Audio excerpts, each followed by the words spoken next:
जयराम जी, क्योंकि आप देर से देखिए बैठक में पहुंचे, आप समय से नहीं पहुंच पाए। देखिए इसके लिए हमारे पास जानकारी जो थी वो 3 बजे की ही थी, और जाहिर सी बात है हम उस जानकारी के अनुसार ही प्रिपेयर होकर आए थे। लेकिन बीच में पता चला कि शायद कांग्रेस के कोई बड़े नेता राज्य में आए हैं और उनके सिफारिश पे मीटिंग 2 घंटा पहले ही की गई, तो उसमें हमारा कोई दोष नहीं है।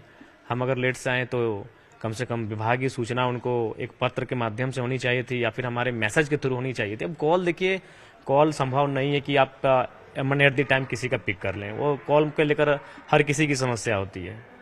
सत्र लंबा है, ये बजट सत्र, और क्या कुछ मुद्दे रहेंगे सदन के बाहर, सदन के देखिए, अंदर? जो राज्य के अभी ज्वलंत मुद्दे हैं, अभी पुनः 10वीं की परीक्षा में भी पेपर लीक का मामला प्रकाश में आया है, जो कि मैंने अशोभनीय है। अब नन्हे मुन्ने हमारे छोटे भाई बहन जो अपने सपनों की उड़ान देने के लिए अब 10वीं और 12वीं की परीक्षा भी अगर धोखाधड़ी वहाँ होगी, अगर वहाँ भी पेपर को बेचा जाएगा तो बहुत ही दुर्भाग्यपूर्ण है। तो पेपर लीक का मामला मजबूती के साथ रखा जाएगा।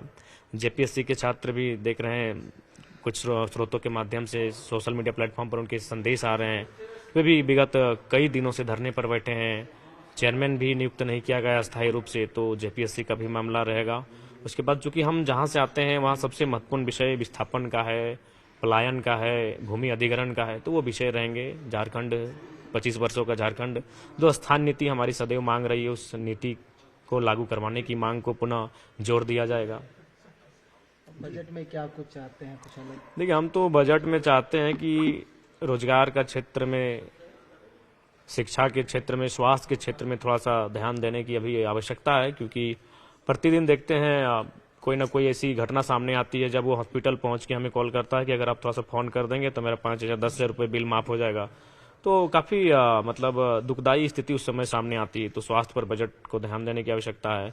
शिक्षा की स्थिति भी ठीक ठाक नहीं है इस राज्य में, और हमें लगता है कि युवाओं का जो एक बहुत बड़ा हिस्सा जो कहीं ना कहीं कुंठित हो रहा है, हताशा निराशा के मंझधार के बीच फंस के उलझ रहा है, तो रोजगार सृजन की ओर सरकार को ध्यान देने की आवश्यकता आए हैं। जबकि मैया सम्मान की राशि हमने शुरू में ही तार्किक रूप से कहा था कि ये लुभावनी चीजें हैं, आप चुनाव तो इससे जीत जाएंगे, लेकिन आसान नहीं है कि उस व्यवस्था को आप कायम रख पाएंगे।